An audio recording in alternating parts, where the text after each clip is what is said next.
Hello, welcome, and thank you for joining this global policy dialogue, Preparing for 8 billion people, hosted by the United Nations Department of Economic and Social Affairs, also known as the UN DESA. My name is Sammy Allen. I'm your host and moderator for today's event, and it is my pleasure to be with you for the next 90 minutes to guide this important discussion just a few weeks before the world's population reaches 8 billion people, which the UN projects to happen on the 15th of November. The Day of 8 billion marks a milestone in human development and is the result of two things: the gradual increase in lifespan owing to improvements in public health, nutrition, personal hygiene and medicine, and it is also the result of high and persistent levels of fertility in some countries. As we are all aware, there are significant challenges and opportunities that come with having 8 billion humans on this planet. We need to be ready, and we want to ensure that we stay on track to achieve the Sustainable Development Goals by 2030. Now, today's event is made possible by the UN Peace and Development Trust Fund, so thank you for this ongoing support. And I'd like to share with you, our dear audience, some practical tips and housekeeping for today's dialogue. English captions are available in Zoom and Facebook by clicking on the captioning icon on the bottom of your screens. Live captions are also available in the UN's 6 official languages, which are Arabic, Chinese, English, French, Russian, and Spanish. They're on a separate website with a case-sensitive link to access this website, which is provided on your screens now. Once on that website, just select the language you want from the drop-down menu. This link is also written in the frame of the screen on the bottom. You will also see that this event is being provided in American Sign Language today. So a big shout and a hello to Sarah and Harrison. Thank you for your continued support. Now, we encourage you to spread the word on what you hear today across social media using the hashtag Future of the World.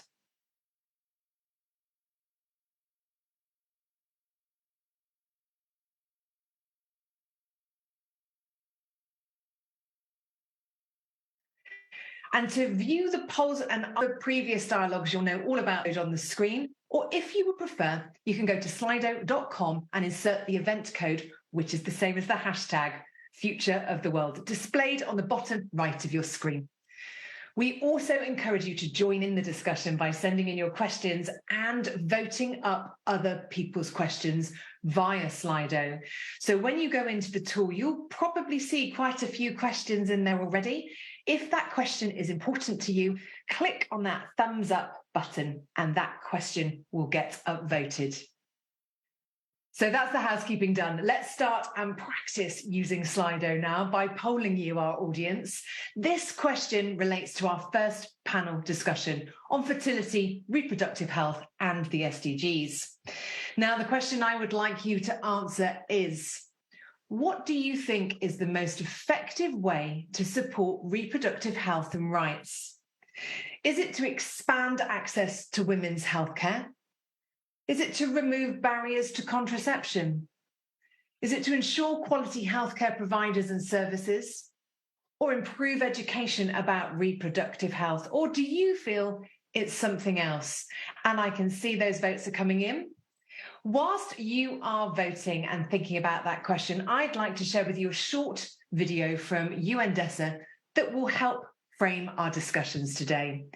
The fact that the 15th of November would be the Day of 8 billion was announced back in July on World Population Day, which was also when the World Population Prospects 2022 report was released. This video shares some of the key statistics and messages from that data, that report. So let's take a look at the video.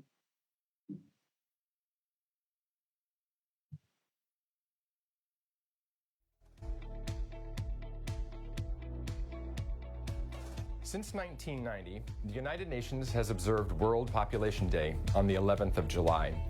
The purpose is to focus attention on the urgency and importance of population issues.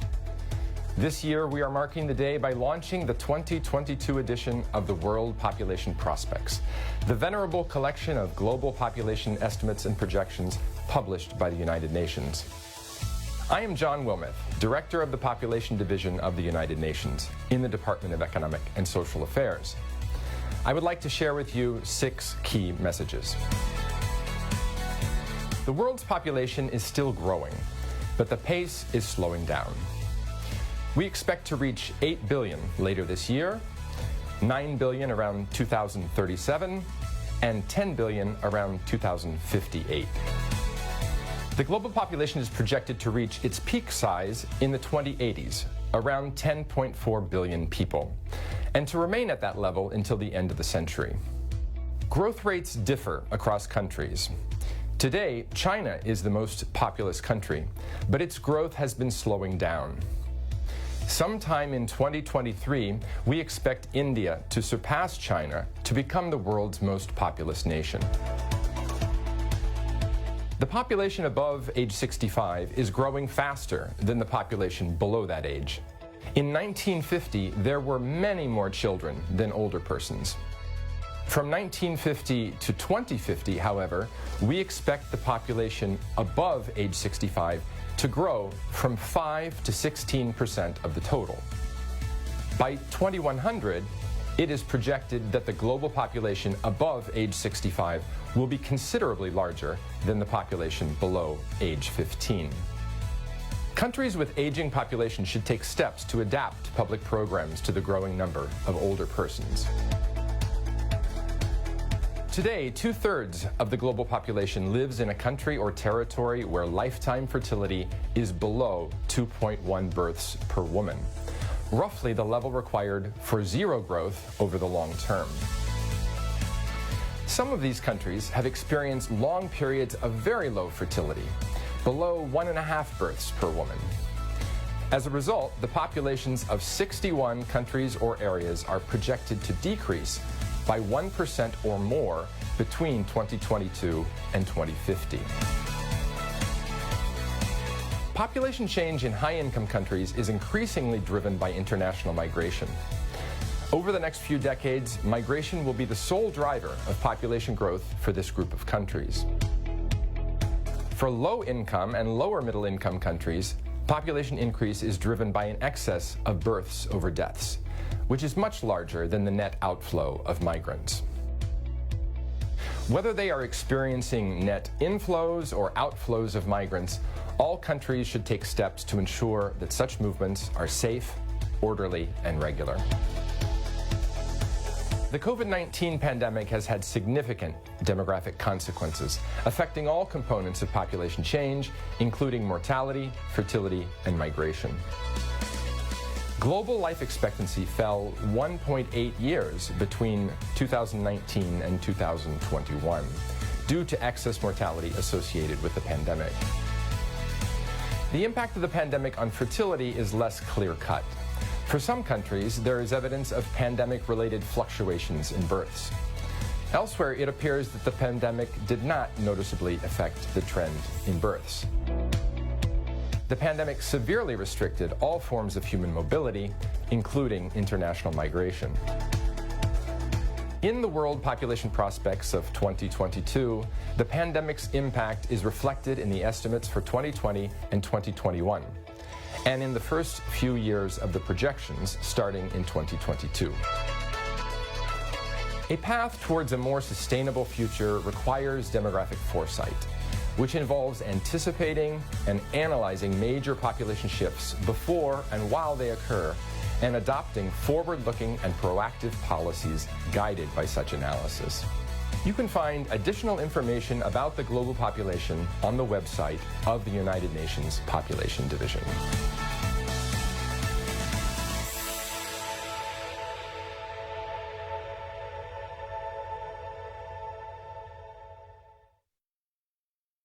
Thanks to John and all the team for producing this video. This really does set up our discussions for today. So let's get to those.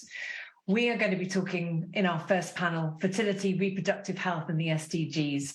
And before I share the poll results with you all, I would like to extend a warm welcome and introduce our two speakers for this panel who've just joined me on the screen, Anastasia Gage and Michael Herman.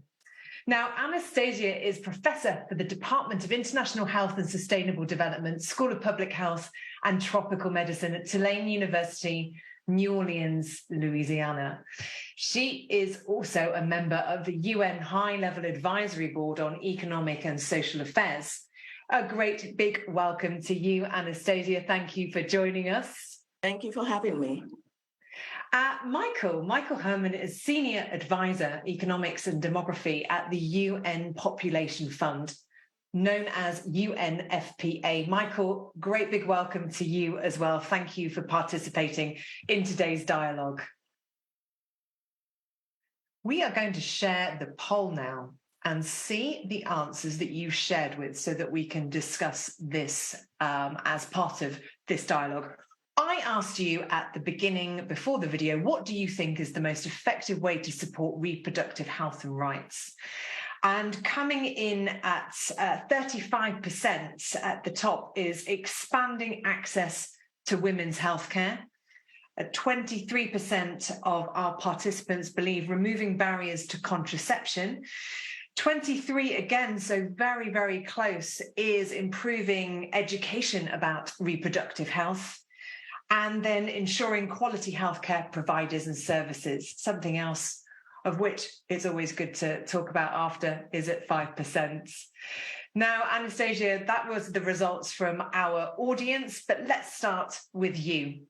Before we start talking about solutions, we need to understand our challenges. So what are the challenges that sustained high fertility and rapid population growth present to the achievement of the SDGs? Thank you. One of the things that came out in the estimates provided by DESA was that most of the world's population growth over the next 60 years or so will be concentrated in the world's poorest countries, many of which are in sub-Saharan Africa.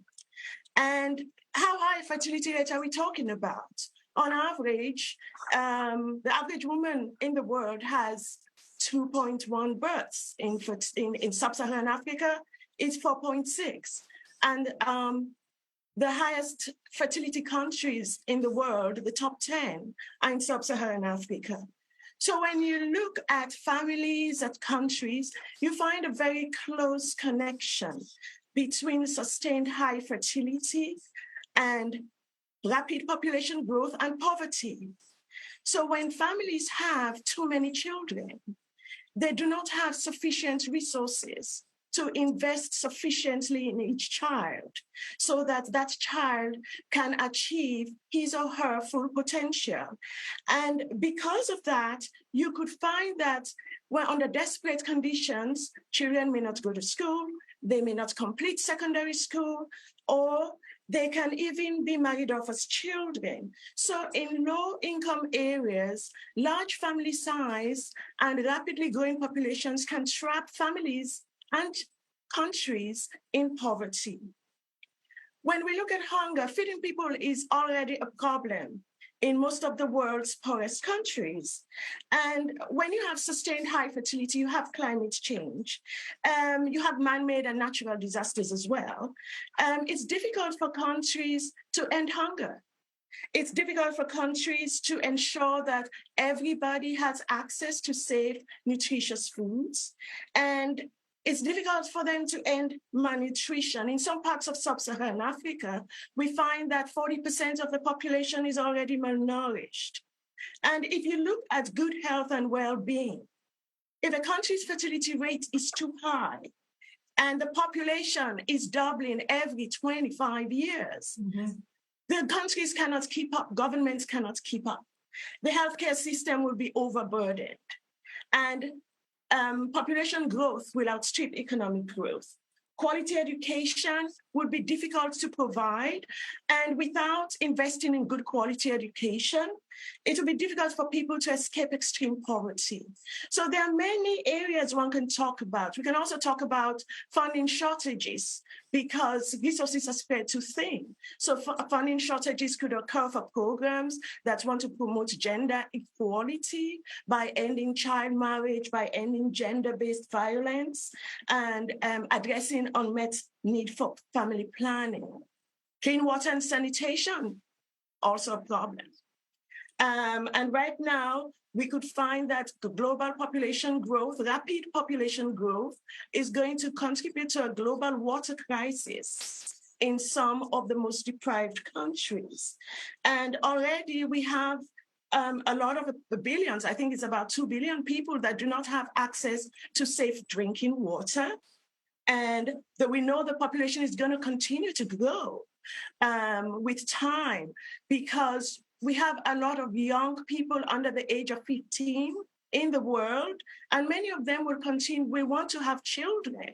And so the population is going to grow even if some of these policies like education, family planning are put in place. Yes, I will leave the discussion of decent work because I know I have 2 minutes. You know, it's difficult to address all the 17 SDGs in 2 minutes. So I will let somebody else talk about decent work and economic growth. But it's fair to say there is a challenge to the achievement of the SDGs, Anastasia, as Certainly. you have expertly alluded to, and thank you for that. Michael, from an economist viewpoint, from your side, what do you to add to Anastasia's point, what are you seeing in the challenges? Yeah, look, just to complement maybe what Anastasia said, and of course, it's also more difficult if you have a growing population to ensure full and productive employment of the population. But let me step back for a minute, okay? The SDGs are fundamentally about improving the plight of humankind, yeah? And it matters a lot how many people we are, how old the people are, where the people live.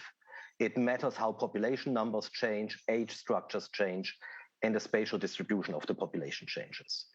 If we don't have that basic demographic insight, it will be a matter of chance, maybe, a chance rather than design, whether governments understand the needs of the people, are able to address the needs of the people, and really drive forward progress towards the SDGs. So demography matters a lot the minute we want to improve the well-being of people. Yeah. Because it basically gives us the basic foundation on which we have to build. Now, of course, the growth in the world population can up the stakes in achieving many of the SDGs. And we have just heard it from Anastasia.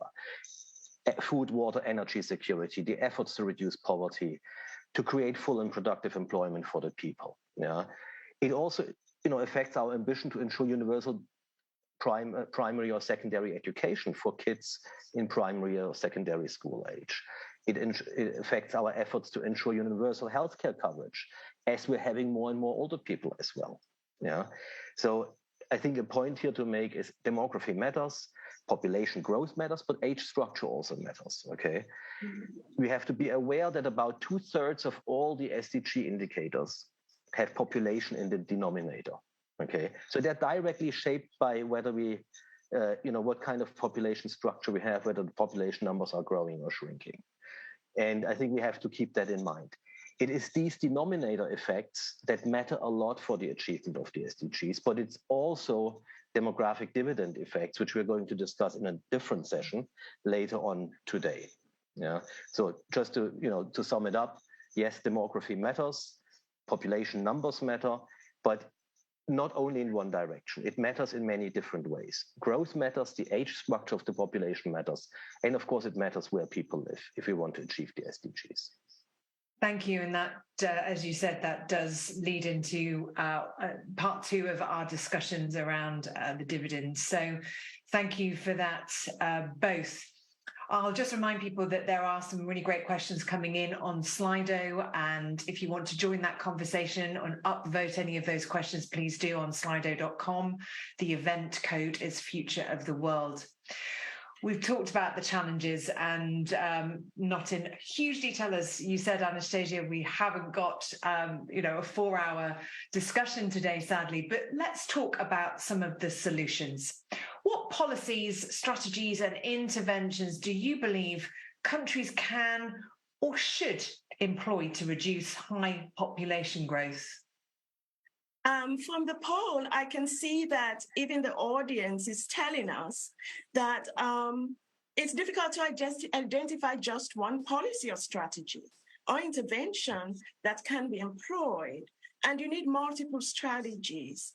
In the past, people tended to focus on comprehensive family planning and reproductive health services. Those are very important, but in the short term, they need to be complemented by other things because, as DESA has shown us, the population is going to continue to grow, the world's population, in the next 6 decades. And I think it's important to ensure quality education for all, especially girls, and to generously invest in the necessary infrastructure for that education. It's very important to empower women to make reproductive health decisions and decisions about sexual activity, because in many places of the world, we find that gender inequalities prevent women from participating fully in reproductive decision-making. It's also important to reduce infant and child mortality, because there are poor areas in the world where high mortality rates lead people to have more children in order to ensure that some of them will survive. I think it's important to promote gender equitable relations in marriage and child rearing. And also, there is the issue of the lack of old age security schemes in sub-Saharan Africa, particularly. And we have to address that because we want to reduce the demand for children so that parents would be assured that somebody will be looking after them in their old age. I think those issues are important, as well as investing in adolescents. Population under age 15 is about 40% of the population in many African countries. We need to invest in adolescents. But if countries address low education, if they make sure that they address lack of access to family planning, and if they invest in human capital and public health, one could, in the long run, bring down high population growth. Anastasia, some great strategies. Michael, handing over to you, I'm sure you're absolutely in agreement with some of those interventions. Are there others that we should be, believing countries and governments could be doing to reduce this high population growth and trend? Yes, absolutely. I think many of those highlighted by Anastasia are really critical. Let me just upfront say that analyzing how demography shapes development and understanding that it does have an effect on development does not mean that governments now should pursue policies to target population numbers. Okay, these are two different steps. One is to understand demography and its effect on development. And it's a leap to say now governments should aim for a certain population number. In fact, I would very strongly argue that since 1994, with the International Conference on Population and Development, we have moved away from population targeting at the national level of governments towards a much more rights-based approach. And that is in essence what Anastasia has just outlined. Mm-hmm. Yeah. So it's really, I think, not about macro population policies and population targeting. Having said that, we find that almost everywhere in the world, that's true in high fertility countries and in low fertility countries, there is a difference between the number of kids people have and the number of kids people would like to have. Now, in some of the countries that have the highest population growth, many people still want fewer children than they have. And you could basically interpret that difference with some caution as a space for rights-based policies. Because if people want fewer children and they have more children, And, we have discussed that in UNFPA, for example, in the State of World of Population report of this year. Many will be having unintended pregnancies. They will be becoming mothers, although they don't want to become mothers. And in a way, this is a blatant human rights abuse or violation. If people can't decide over their own body whether and when to have a child, how many children to have, with whom to marry, that's a violation of human rights that we cannot accept. So you could interpret that space as a space for rights-based population policies. You can help empower women, in particular, to decide freely when to have children, whether to have children, and with whom. And that is really, in essence, about some of these questions that were voted up for this session. It's about access to healthcare. It's about access to contraception, sexuality education. It's about education of girls, making sure they don't drop out of school. It's about this whole package of SRH services and education, I would say. Thank you, Michael. I think that, is mirroring what our audience also said. So thank you to our audience. I'm going to stick with you, Michael, if you don't mind, because I'd like to just pull a question from one of our audience members. And a great big thank you to Sruti Atmukar, hope I pronounced your name correctly, from India. The question is, it's around planning cities. What considerations, and again, Anastasia, please do jump in as well. What considerations should we keep in mind while planning cities for these growing populations? Michael, do you have a comment for us on that? Yeah, absolutely. Look, while the developed part of the world has mostly gone through a demographic transition, most people that will ever move from the rural areas have moved to the cities. In the developing world, and that includes Asia, India, parts of Africa, this process is still ongoing. Many, many people are going to the cities, okay? The cities are rapidly growing. And the most fundamental recommendation I would have, once again, you need to keep demography in mind. You have to anticipate change. You have to plan for the demographic change. In essence, that has to be an urban policy as well. It's not just, it's about considering demography at the heart of it, I would say. Is that a bad thing that all people move to the cities? Some people would argue that it might be, maybe they should stay in the countryside. Maybe we should have incentives for people not to leave the countryside. Look, I think if people leave the countryside because they can't make a living there, it's sad, okay? Yeah. We should improve the ability of people to live and be happy where they are, okay? But if people want to move to the cities, there's good reasons for that as well. In terms of culture, access to all kinds of other things that the countryside might not be able to offer. So I don't think it's really a space that we should over-regulate, but let's try to make sure that the living conditions everywhere are such that people can live a happy life and can live where they want to live.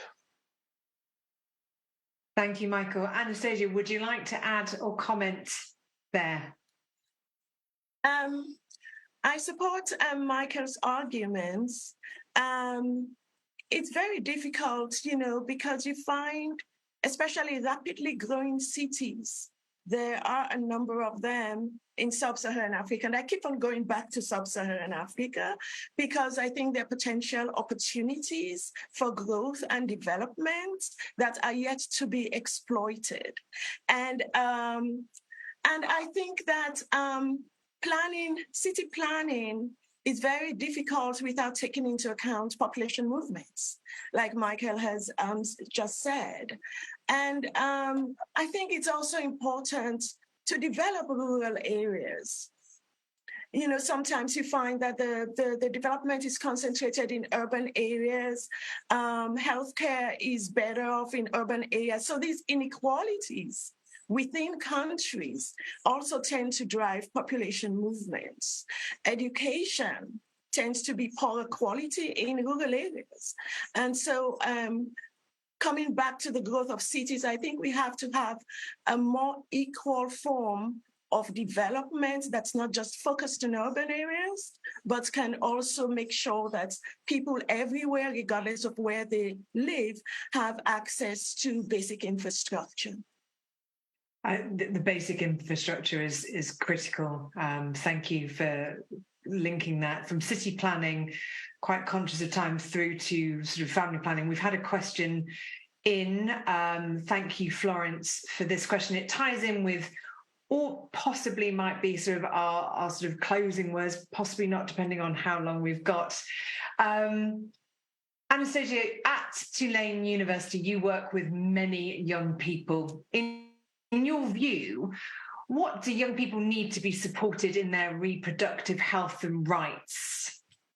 One of the issues I discussed with another speaker is that I wish we had young people on the panel because they could more adequately speak to what they need. But I think that we have had a lot of international conventions, and countries have signed on to them, and they've signed that they recognize these rights. But when you look within countries, these rights that countries subscribe to in international conventions are not always adequately addressed in their national policies.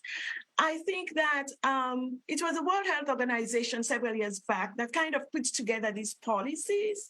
I think, number one, I work a lot on child marriage prevention. I think prohibiting the marriage of girls before the age of 18 years is important. Yeah. I've looked at age of consent laws across various countries. For girls, it's as low as age 11, in some high fertility countries, age 12. And boys, the age of consent is like 4 or 5 years higher than that of girls. So I think we need to reconcile those and bring girls' age at consent high up to the level of boys. I think eliminating financial barriers to contraceptive use among young people and making contraception affordable to all is important. Of course, we have complex cultural factors, religious factors, political factors that can make guaranteeing adolescents reproductive health and rights quite a challenge. But I think that one has to improve access to contraceptive information and services for all young people and provide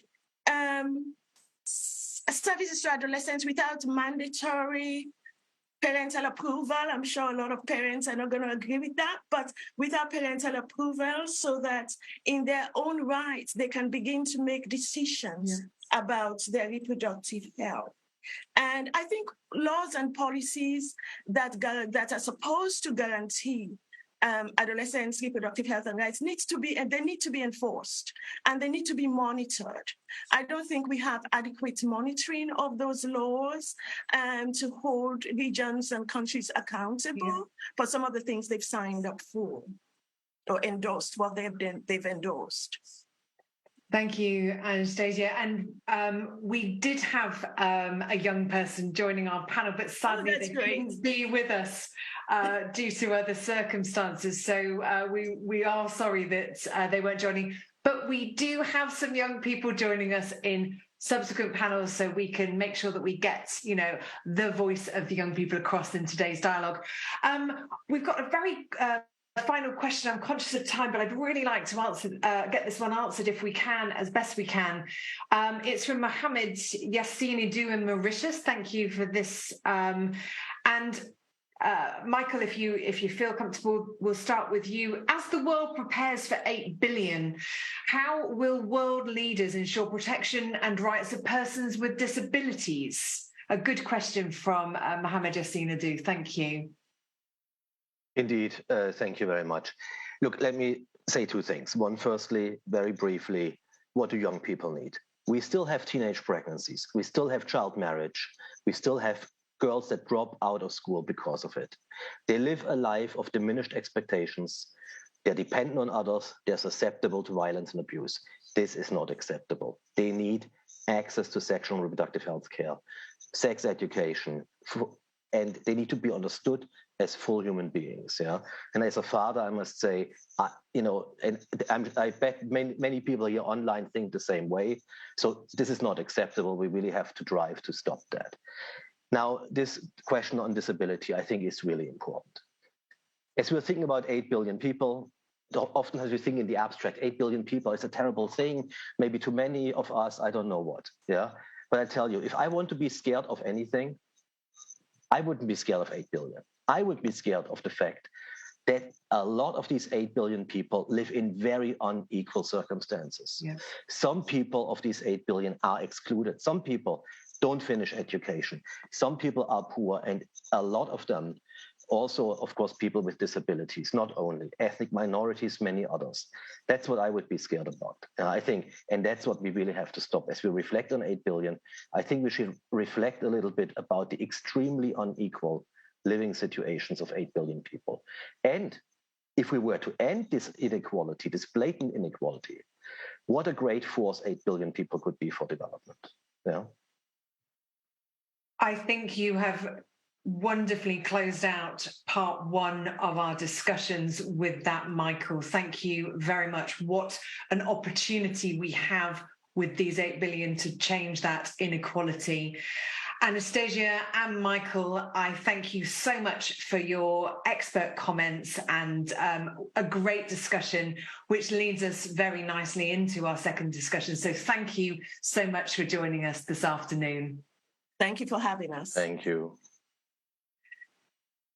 We now move into part two of our dialogue, which is talking about maximizing the demographic dividend to support economic growth in the global south.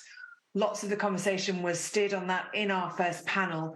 So it's time to ask you, the audience, one more question via Slido. For those of you just joining us, Slido is our tool for questions and answers and polling. So look at the QR code and use that, or slido.com with the event code Future of the World. We would like to know what you think. What do you think is the best way for governments and institutions to support a young workforce? Should we be providing more training and educational opportunities? Increase investment in youth employment programs? Develop policies that provide more protections for gig economy workers? How about creating public-private partnerships related to youth employment, or do you think it is something else? Whilst you are voting, I'm going to introduce my next guests. I can see them. They're here ready to be on your screens. A great big welcome to Alex Eze, Professor of Global Health in the Department of Community Health and Prevention at the Dornsife School of Public Health, Drexel University in Philadelphia. He's also a member of the UN High-Level Advisory Board on Economic and Social Affairs. Alex, it's great to have you with us. Thank you for joining us today. Thank you, Sammy. Joining us from Thailand is Kavita Niwatananan. She is the National Project Coordinator for the ILO Youth Project. And also, we may call you Tata. Is that right, Kavita? That's right. And thank you very much for having me. It's great to have you with us. And last but very not least, we are welcoming Joshua Alade, the Executive Director of Nigeria Youth SDGs Network. Joshua, thanks so much for joining us today. Thank you so much, Sammy. I'm excited to be here. Me too. Lots of questions for you. I'm seeing them coming through, but let's have a quick look at this poll first so that we can see what our folks all around the world are saying. What's the best way for governments and institutions to support a young workforce? Now, we've had a lot of people voting and it's quite close, but moving in the lead, as you may see, is providing more training and educational opportunities. I'm sure that probably won't surprise you, but coming in a close second, and it's still moving up, is increased investment in youth employment programs. We'll be talking about that. Third is creating public-private partnerships related to youth employment. And then our something else and policies for gig economy workers is sitting at the bottom for our audience. So we've got that in mind. We know what our audience believe, but we're going to start with you, Alex. We've got to ask first, and I know this is a very difficult explanation for us, but can you provide a short explanation, if possible, about what is the demographic dividend? But most importantly for us all watching today, why is this important? I'm sorry it is complex and you probably need the whole session, but I'm sure you can give us a good overview in a couple of minutes. Thank you, Sammy. For a start, if you think about population age structure in a typical country with very high fertility, it looks like a pyramid. The base is very large, and that means a lot more children are being born each year. When fertility drops, what happens is if for example, fertility moves from say 6 to 4, is a significant change. But actually, it does not change the base of the pyramid because of what we call population momentum. There are more people at the base. So every single year, there are more people coming into childbearing age than those leaving the childbearing age. So even if they are having smaller number of children than before, because the base is larger, the people coming into reproductive age is larger than those leaving. The number of women giving birth is larger. So you still continue to have very large base and very many children being born. That's the typical thing. Now, fertility needs to drop significantly at levels we consider to be replacement level, which is 2.1 children per woman. When that happens, what happens is that the number of children being born in the population begins to drop. When that happens, then the people above those, the older ones, becomes larger than the younger ones. And it gets to a point where the number coming into the working age population, which is defined as 15 to 64, becomes much larger. And they are now supporting fewer children and fewer dependents, which is 0 to 14 and 65 and older. So when that happens, they are able to make more significant investments in the health and education and nutrition of the children that are being born. That now, and they're able, because they are able to do that, these children that are receiving these are now able to contribute better because they're able to achieve their greater potentials. When that is happening, with that change in the population structure, what countries begin to see is a potential for now people to have extra resources to save and to invest. And that creates a huge opportunity for countries to actually begin to achieve faster rates of economic growth and development. It matters because as long as the base of the population remains large and growing, countries would have to almost always double their efforts to provide decent education and health and nutrition and to just remain where they are because they are now serving much larger population. But when that base begins to shrink, then investment per capita begins to increase. And we have an opportunity for these new young population to achieve their full potential. It's the achievement of that full potential that actually creates this opportunity. But that opportunity needs to be realized. And for it to be realized means that there needs to be the right levels of investments in health, education, and job opportunities that can then create this opportunity for countries to realize this dividend that could come from changing age structure of the population. Expertly explained to a layperson like me, Alex. Thank you. Can you share with us in which countries we're seeing this opportunity happening, seeing this pattern? We've seen it in a number of countries, and I want to say that these countries did not set out to achieve a demographic dividend. They did the right thing of investing in family planning programs, education, and the right investments. Like in South Korea, we've seen it in Thailand, Malaysia, India, China. A number of East Asian countries have really done very well, Vietnam and all that. In Africa, unfortunately, fertility is still high, even in the only a handful of countries where the fertility is like below the global average of 2.4, and there is nowhere it is actually up to the 2.1 that you think as replacement. You think about South Africa and Tunisia and Malaysia and a place like Mauritius and other is low at 2.3, 2.4, and all of those, 2.2, 2.3. But it is not at that level now. But there are countries like Malawi and Rwanda where they have experienced in the recent past very significant declines in their fertility. And what I want to say is that it's not just that fertility drops. If it takes 100 years for that to happen, like it did in Europe, it will still fall, but you will not have this dividend. It is the opportunity to have fertility drop in a very short period of time, like 20 to 30 years, that then creates this shift in the age structure that allows for this dividend to be possible. And I'll be coming to Joshua to sort of talk to us about the opportunity to maximise that demographic dividend shortly. But Tata, first of all, what do you believe governments and institutions need to do to maximise the benefits of this shift in age distribution? And do you have some examples of good programmes already in place in Thailand? I think from what Alex kind of said, you can already see that there's like different stages of the demographic dividend, and each country also has to take kind of into consideration of what stage they're in, because we've seen multiple like policies and programs over the years. Like there's been changes to the retirement age or to the pension system, and then there's been incentives to, let's say, increase fertility. And I think each country kind of has to probably look at other countries and see what they're doing as well, and kind of come back and kind of reassess themselves and their policy stance.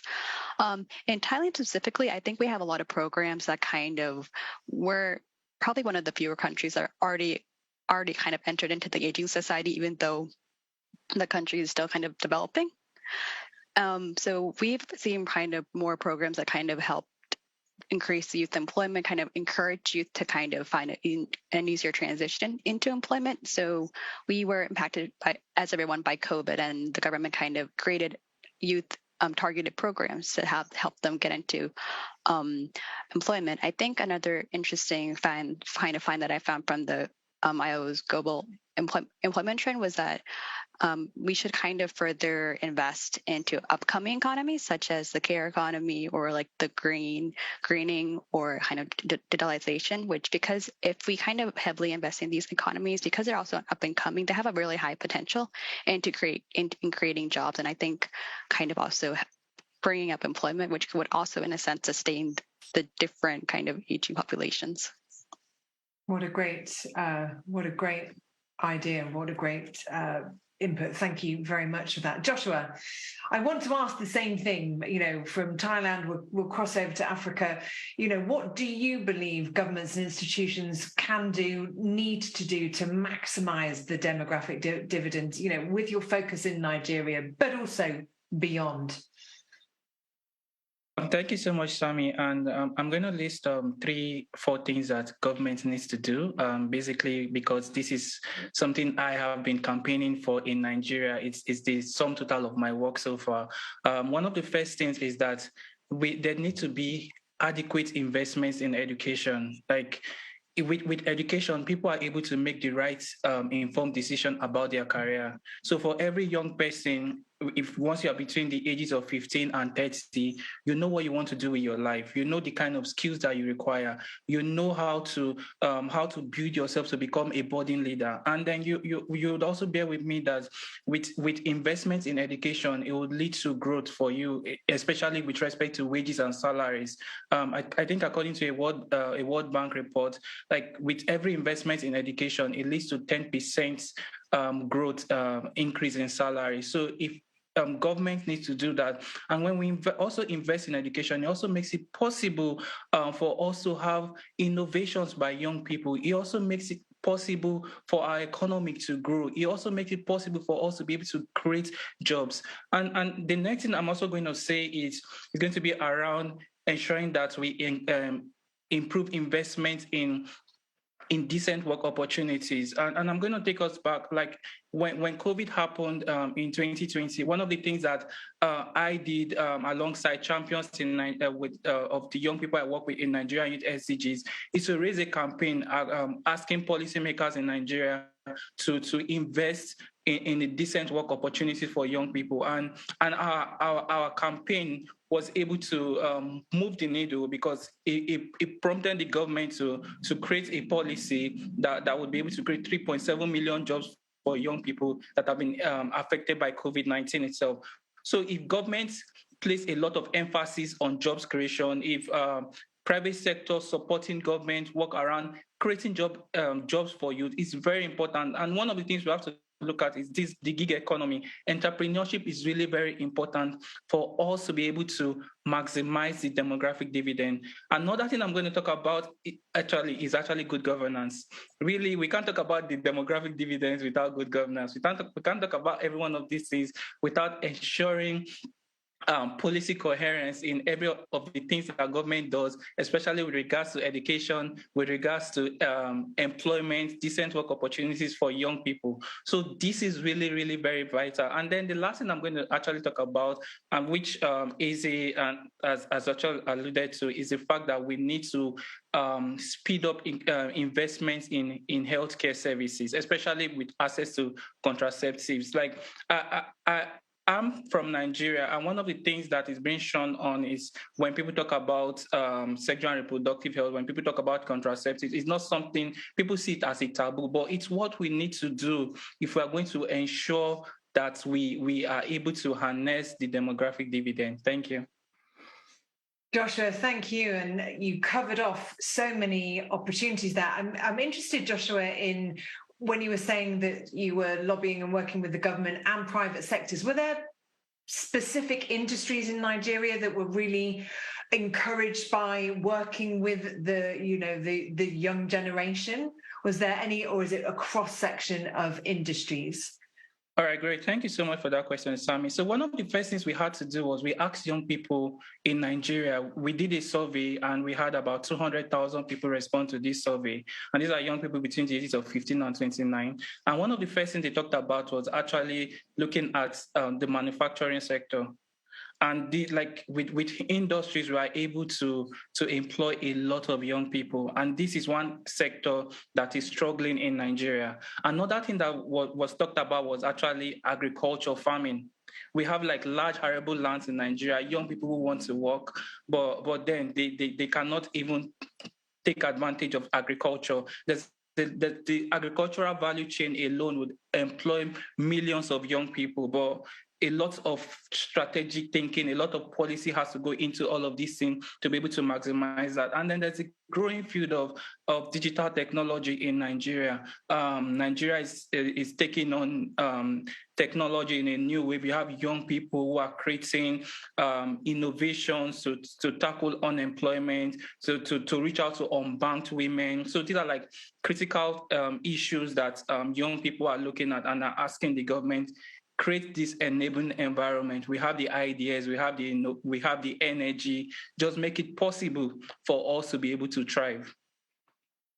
Thank you, Joshua. Tata, are you seeing the same thing in Thailand? Are the government working with private sector in the same way as Joshua's been seeing in Nigeria? I think it's a trend going on. It's there's more awareness that youth employment is an issue that we should kind of put to the forefront of our minds, because with Thailand's own situation is that the youth that is quite, let's say, we're already an aging society, so we have to depend on the youth, and they have to go into productive and decent employment, because then they're basically the backbone of the future of the economy. And I think there is more interest in, and there is more also drive to push it further. I think we're probably more in the stages of laying the groundwork for it, and there's not let's say there are a couple of programs that kind of targeted disadvantaged youth, for instance, but I think more work is going to have to be done to kind of bring more youth back in, because I think as one of kind of the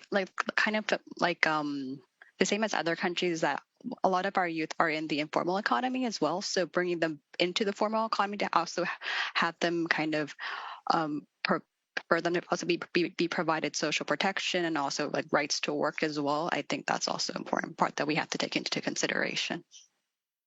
Thanks, Tata. We've got some great questions coming in. I'm kind of juggle trying to get as many of these answered as well as getting our final questions in that we want. We have a question. Alex, I'm going to start with you, but Tata and Joshua, if you want to, chip in as well, please do.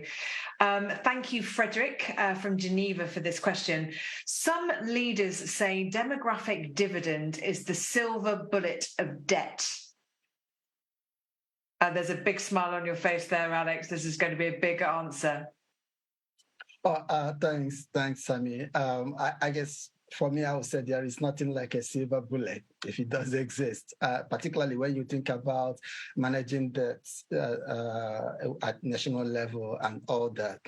The key point here is it has played a role in many different countries in their movement from a poor country to a middle-income and high-income country, and in their process of industrialization. But in many of these countries, it's coupled with the right investments.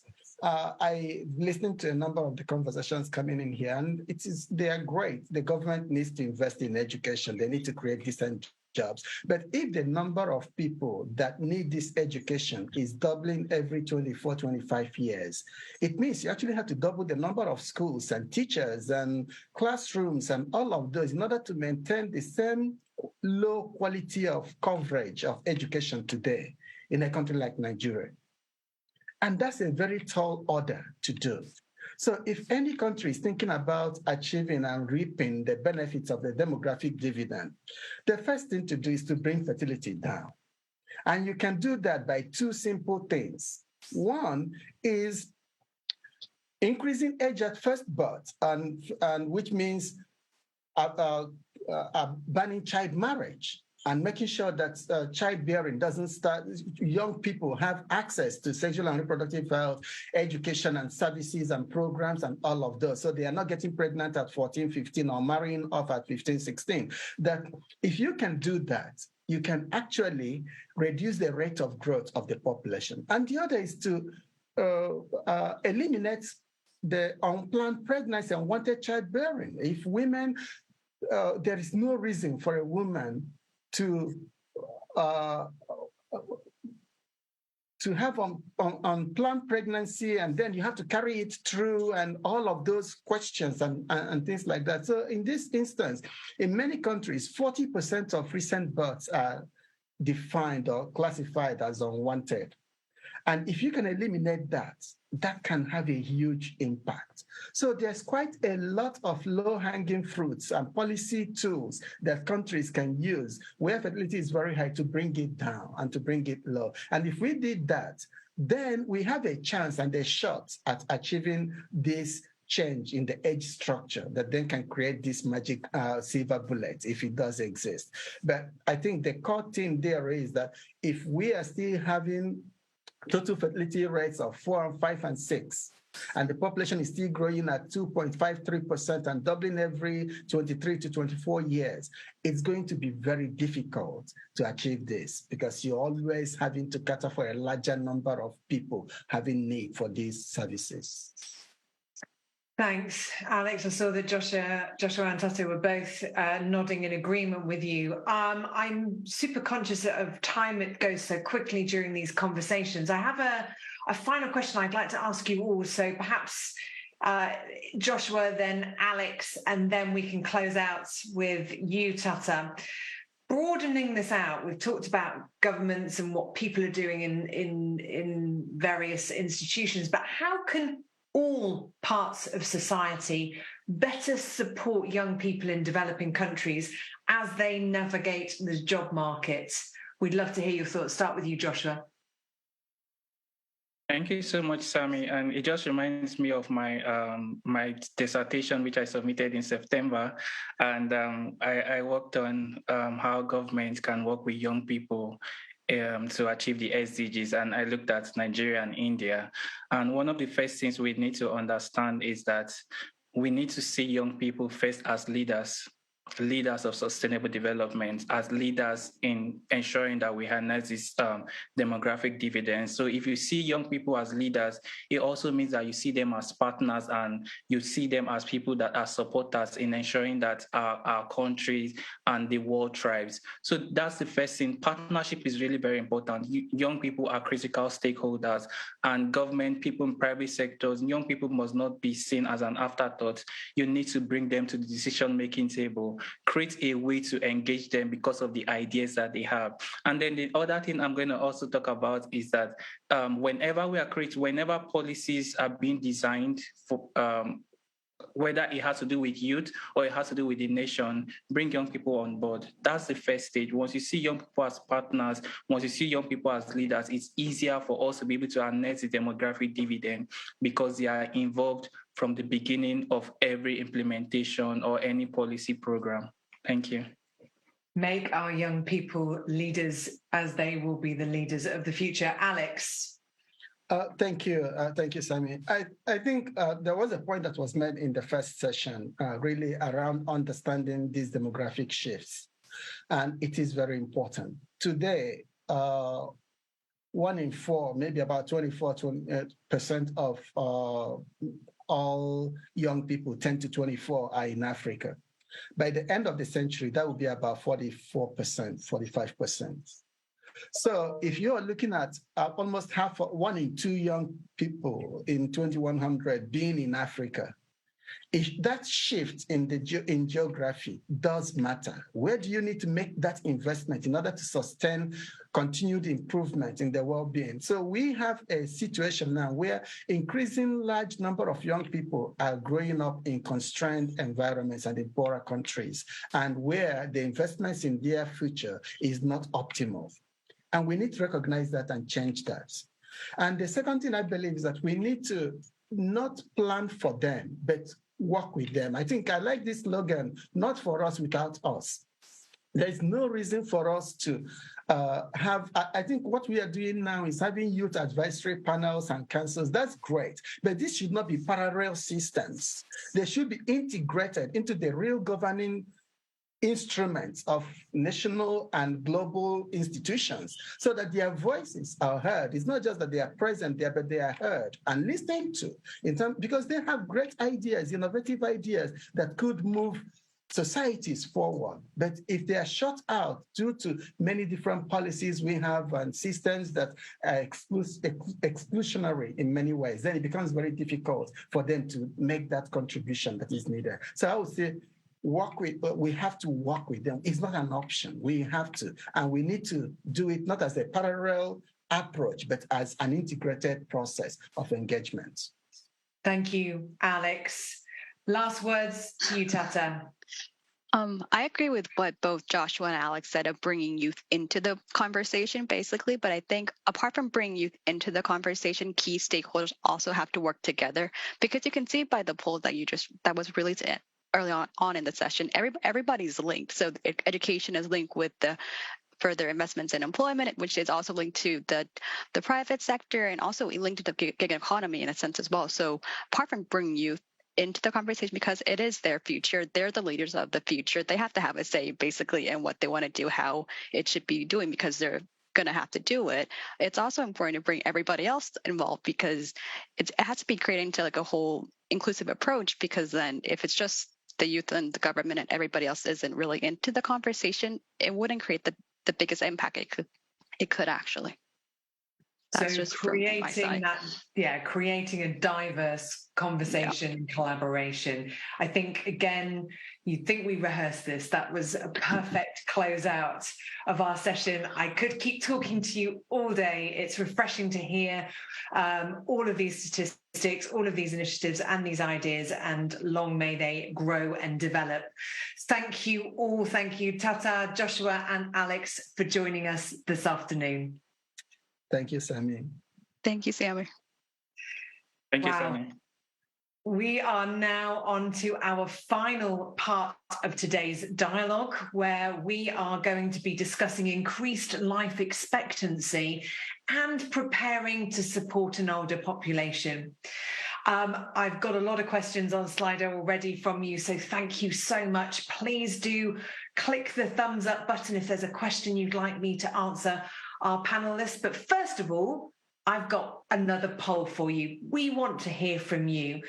What do you think is the biggest benefit of an aging population? So back onto Slido, use that QR code or go onto slido.com and let us know your thoughts on this one. Is it the ability to share knowledge and perspective? Is it deeper family and friendship bonds? Is it a bigger push for innovations in healthcare? Or do you think the biggest benefit of an aging population is something else? And, do write in the questions what you think that is.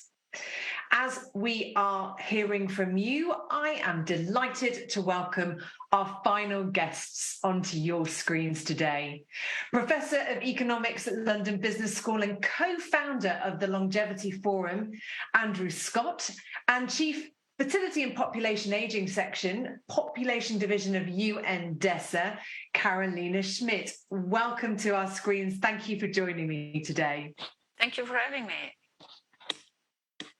Hi. It's great to know, and I will let our audience know that you both know each other, which is going to create a nice debate, discussion, and some great commentary. But before I start with the questions, let's have a look at these results. And thank you, everybody, for contributing to our Slido polls today.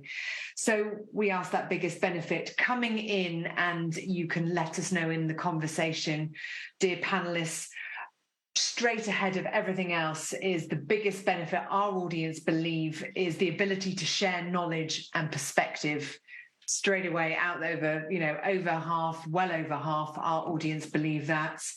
And then coming in behind those is a bigger push for innovations in healthcare, deeper family and friendship bonds, and then something else. I'm always interested in what that something else will be.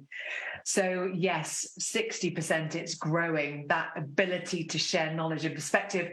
And that's what we're doing today. Let's start with you, Carolina. Something that came out from the video and report at the top of this dialogue, this show. Are you able to share with us how the global pandemic has affected life expectancy, and how do we expect this to affect populations in the long term? Thank you for this question, Sami. And I think it's an important question, but we know that COVID-19 has disrupted the gains we have made over many, many years in life expectancy. Based on the World Population Prospects that we released earlier this year, we know that global life expectancy fell by almost 2 years between 2019 and 2021, from almost 73 years to 71 years. So that is life expectancy at birth. But we know that the death toll was higher for older persons, and we define in demographic terms, and maybe we come to talk about these concepts a bit later, that older persons age 65 and older generally have more comorbidities, live in congregate living facilities, and were thus at a higher risk of being infected and also dying from the pandemic. So globally, on average, we have lost a bit more than 2 years of life expectancy for older persons at age 65. But of course, we know there are regional, sub-regional, and also differences between countries. But the good news is if we continue vaccinating the populations, and we also have now medication and treatment for persons who have the pandemic. Based on the information we do have right now, and based on what we know now, how the pandemic is evolving right now, we do expect that life expectancy levels and trends in countries where we have higher vaccination rates to return to pre-pandemic levels in 2022. And in those countries where we have lower vaccination rates, and given the circumstances we have now and the evolution of the pandemic right now, we would expect that these levels and trends pre-pandemic will resume in the next 1 to 3 years. So an effect, but a potentially a positive. Andrew, you saw the audience give their ideas of the opportunities and challenges of an ageing population. We'd like to hear what you see the opportunities and the challenges might be of our continuing ageing populations. Well, I'm glad you started with the opportunities, because I have to say, when it comes to the discussions of an aging society, it normally starts in a very negative and bleak place. You know, it's extraordinary. Global life expectancy, as Karen just said, is 71, and that's even in the midst of a pandemic, and that's a phenomenal number. And I think, you know, what's so interesting is how often we talk about aging, we go straight to thinking about end of life, and we start to think about decline and health. But what was wonderful about the poll at the beginning was that the great thing about a longer life is sharing knowledge and experience. And of course, over life, some things goes up and some things go down, but we tend to focus just on the health aspects, which are about decline, and think about end of life. I think the fact that global life expectancy is over 70 is a phenomenal achievement. And I'll come to the opportunities, but just think, first of all, what that means. It means we have fewer children to mourn, dying in early life, fewer parents snatched away in midlife, and more grandparents meeting their grandchildren and vice versa. That's a tremendous thing. But if I were to zoom in on what longevity really means, it means more time. You know, kind of whatever your age, you've got more time ahead of you than past generations. And for me, that's a great opportunity. But of course, it also means at every age we have to behave differently, because you've got more years ahead. But we tend to focus so much on end of life rather than all of life. And of course, in focusing on chronological age, how old you are, I'm 57, by the way. It's always good to confess these things when you talk about longevity. You know, perhaps what's interesting about me as a 57-year-old compared to previous ones is the extra years of life I've got to prepare for. So that's the opportunity. But of course, it comes with challenges as well. If more of us are living later in life, we're more likely to experience age-related diseases. So we've got to make sure that we invest in aging well. There's great concerns about the economy. And, you know, if we have more old people who aren't working, then is that going to be a challenge? That's the normal litany of negative things. We also have to worry about financial security and how we support ourselves, either individually or through governments, through pensions. We have to worry about loneliness. But really, it's about how we, as humanity, change our map of life, because we have to prepare for a longer life and do things differently. And I think if we don't change, then there's challenges, because we're not prepared for this length of life. If we do change, I think there's great opportunities. Carolina, Andrew's really succinctly brought this in and said, you know, it isn't just about end of life. And I'm sure you're utterly agreeing with those comments, and they are really interesting. Thank you, Andrew. But Carolina, you know, have you got any more to add in terms of, and yes, we start with the opportunities, because we're always talking about challenges. Life has got a lot of challenges in it, but what do you believe the opportunities and challenges you'd like to add to our ageing population? I definitely agree with whatever Andrew has said. I'm very happy that we started off discussing aging on a positive note. As Andrew rightly said, usually we use the old dependency ratio, and we use this is a negative connotation. You talk about young people, and it's something positive. It's opportunities. You talk about growing number of older persons. It's a burden. It's a challenge, and we know there are challenges, but there are plenty of opportunities. I just want to go one step back and say all societies are aging right now. So we are seeing this transition from high fertility, high mortality to lower fertility and lower mortality globally. So we have discussed it in the previous panels, but there are no countries that do not age. And aging does not start at the age of 65 or at the age of 60 or at the age of 75. So I think we have to really change the way we think. So we are also looking at population aging. Yes, we use these kind of standard measures because they help us to compare different country situation. They help with pension planning. They help with economic planning. But the whole concept of who is old is not the chronological number. Older person at the age of 65 at 70 are as diverse as people at the age of 25, at the age of 50. So we have to move away from lumping people together and really understand the challenges, but also really jump on the opportunities. And I think it's important to connect to the earlier discussions where we talked about youth. All the points are important. Education, but it shouldn't stop for young people at the age of 25 when you get your academic degree. Lifelong education is critical. The same with healthcare. It's all important. Preventive healthcare, vaccinations for children, sexual reproductive health, and that lays the groundwork for health, for having successful and quality lives. So we really have to try to move away from these standard categories and really take the life course approach. And this will connect us to the other age groups, to the youth, to the people in the so-called working age. And as Andrew said, we are moving away from the three-stage approach where education, job, retirement, that is fading. That's definitely fading away. So I would definitely say healthcare, lifelong education, and then of course the whole discussion about social security and social protection throughout life. That's a great segue into my next question. And Carolina, before I come back to you, I'm going to just ask if you can tilt your microphone slightly nearer your mouth. I think we're just getting a little bit of sound from you. We can check it in a second. It would be absolutely fine. Because I've got a big doozy of a question here for Andrew. So, it's what should countries and please, let's focus on those with the aging populations. What should countries, governments do to support the growing number of older people?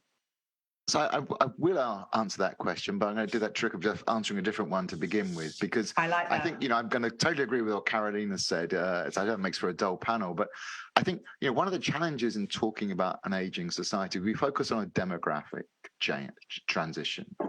And we say there's this change in the age structure of the population. And there's a lot more old people than there used to be. And that's a change in the age structure. But for me, I'm kind of interested not in an aging society, but a longevity society, where the really big change is the young can now have a much higher expectation of becoming the old. And that's a really different thing. The fact that global life expectancy is now over 70 says the young can now expect to become the old. And we haven't had to think in that way before. And it's really important because, of course, if we think of the aging society as about old people and end of life, we think it's currently a problem for the rich countries who've got lots of older people in a proportion. First of all, we know that actually most older people aged over 65 don't live in high-income countries. They live outside of it. But as a proportion, it's the rich countries with the highest population. But we've got to recognize that everyone is aging. Everyone's going to have a lot of older people going forward. And it's about how we prepare the young to be the healthiest ever future old. So I think that's really, really important to focus on. Now, in answer to your question, what do we do about the rising number of older people? Of course, we need to allocate more resources. I think, what we've always tended to do is underestimate the capacity of older people. And now we've got more of them, and we need to think about what they need more. So we need to put more resources towards the end of life. But really, the most important thing is to age well, the young and to become the old. We have to think about resources across the life course. And, I think as well as finding a voice for what older people need so that they get heard, and we start to think about how institutions adapt to the rising number of older people, we have to focus on aging well. And it's a bit too late when you're intervening when people are old. You've got to do it earlier. So preventative health, as Karina has said, lifelong education, changing our concept of what it is to age, to understand that age is something that is malleable and that we can influence both at an individual level, but certainly at a social and economic level, and really be forward-looking about this. I think we just got to subsume aging as part of a general health agenda. We sort of have notions of health, and then we have notions of aging, and kind of aging's inevitable, but it really isn't. And given so many of us now have a reasonable expectation of becoming old, the thing is, how do you want to age, and how do we age as well as possible? So say it's a whole life course, thinking about interventions and behaving differently across. We're really talking about changing our concept of age and the life course. Interesting to your point about changing the concept. We've had a question in from Salma Nashev. Thank you, Salma, from Jordan. You talk about the concept, but we also, and this is going to be quite important, I think, to a lot of our viewers, is attitude. So how can we improve the attitudes of people towards elders? Andrew, I'm going to start with you, but please, Carolina, follow on that conversation. We'd be super interested in both of your thoughts to the attitude change we may need to face. Andrew. And obviously this varies enormously across countries and cultures. So I think for me, I say going back to that key one, what has really changed is, yes, there's more old people, but your probability of becoming old that has changed. So really, you've got to think about your future self. You have to make a friend of your future self, and I think that's the beginning of the whole process, because I think where if older people are treated negatively, it's because they're seen as the other. There's not a connection with you. And I say traditionally, I think many cultures and societies, certainly my own, has underestimated the capacity of older people. But recognizing that if global life expectancy is 70, that means that a large number of us will become old. So that is just your future self that you're thinking of. And having a prejudice against your future self seems a strange thing to be. I think also, if you look at the changing demographic patterns, when I was growing up in London, I can remember family gatherings. There were loads of sort of cousins my age, a few aunts and uncles, and not many grandparents. But if you look at the fertility trends we were talking about earlier, it's completely inverted. There aren't many younger people. There are going to be a lot more old people. So working on those intergenerational connections is going to become increasingly important. It's funny because if you really think about what's happening to the demographic structure, if you think about measuring income inequality, we use things like the Gini coefficient, and we measure inequality in that way. Well, what's going to be happening is actually there's going to be a lot less inequality in terms of age. The distribution of the population is going to be much more equal across all age bands, which means we've really got to work hard on those intergenerational connections. And then I think Carolina said the other thing as well, which is that it's not just we've got stereotypes that may be negative and out of date and perhaps never were accurate, but aging is characterized by enormous diversity. So I think it's not just when it comes to policies, we mustn't just think, well, people over 65 have a common need. They really do age very, very diversely. And just as you wouldn't have a single policy for the under 65s, you wouldn't for the over 65s either. So thinking about how you manage that diversity and recognizing that age is actually not a great indicator of what a person is like or what they need, I think is the start. Really complicated, though, because what I'm telling you is the first time in human history the young can expect to become the old. So we have a lot of psychological and cultural changes to adapt to that. I love that line, you need to be a friend of your future self.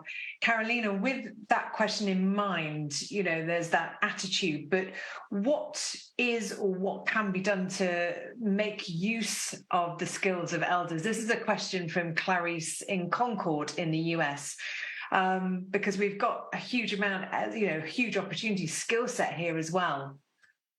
Well, I want to add one point to Andrew, and we also have to look at gender aspects. We know older men and older women are perceived very differently. I think, older men have a second spring and older women don't. So I think we definitely have to be very mindful ourselves, how we promote stereotypes, how we are the kind of unconscious bias, how we perceive older women, how we perceive older men. So I think it's very important to make sure we take that into consideration. And can you repeat the question, please, the second part? Yes, I can. The second part. So this is from Clarice Gordon. Thank you, Clarice. Is there anything that you're seeing? What is being done, they ask, to make use of the skills of the older population? Yeah, I think that there's, I would say, interesting initiative, the World Economic Forum, OECD, they really look into the future of work. So where they promote and have proven intergenerational workforce, how much it's not only, yes, we work together in different generations, but also the economic productivity, the increased revenue companies do get when different generations do work together. So that is one example where we can definitely see the benefit of different generations, older persons working with younger people at different ages, different sexes, and different ethnic groups collaborating. So I think it's very important to look into that. What does this population shift mean for, we're sort of shining a light, and Andrew, you've alluded to we shouldn't be shining a light at that end of life. So let's close out the conversation with talking about what this population shift means for young people in countries with aging populations, starting with you. Who am I going to pick? Carolina, and then we'll close out with you, Andrew. Well, I think, as I said at the very beginning, all countries are aging, and yes, if you look at the share of older persons in some societies, particularly in Africa, that share is smaller, but the absolute numbers are definitely growing. So we have to be aware of that situation and really make sure, yes, governments have limited resources to make sure to invest in those policies and those programs that benefit the majority of the population, that benefit younger persons. As I indicated earlier, it's health, it's the whole rethinking about education, and to really move away from, yes, education until the early 20s, but really move on to rethink that lifelong learning and lifelong adaptation of knowledge and skills. And from my point of view, I think there is a numbers game. It's going to be an unusual situation for a younger generation to see so many older people, and there will be lots of issues to work out through that in terms of institutions, career paths, political power, etc.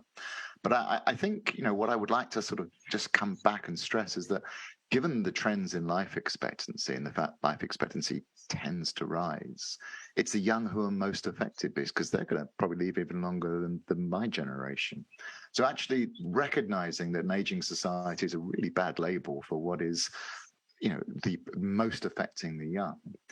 And that then means also that you're going to have to live life differently than past generations, because you've got to support a longer life. And I think that's what I'll go back to. The whole theme of today is about a population hitting 8 billion, which of course is an extraordinary statistic if you think of the history of the world's population. But there does seem to be a big change happening. And I think, that 8 billionth child, when they're born, they're going to face a life expectancy that no one else has ever had to have. And for me, we can debate about whether population is going to go down or carry on rising. But what seems clear is world population is not going to be rising as fast going forward as it has. And I think that suggests that the biggest challenge we're now going to face demographically is how we will live these longer lives and make sure they're as healthy, productive, and happy as they can possibly be. I think that'll be the big challenge. And of course, the younger you are, the longer that challenge is.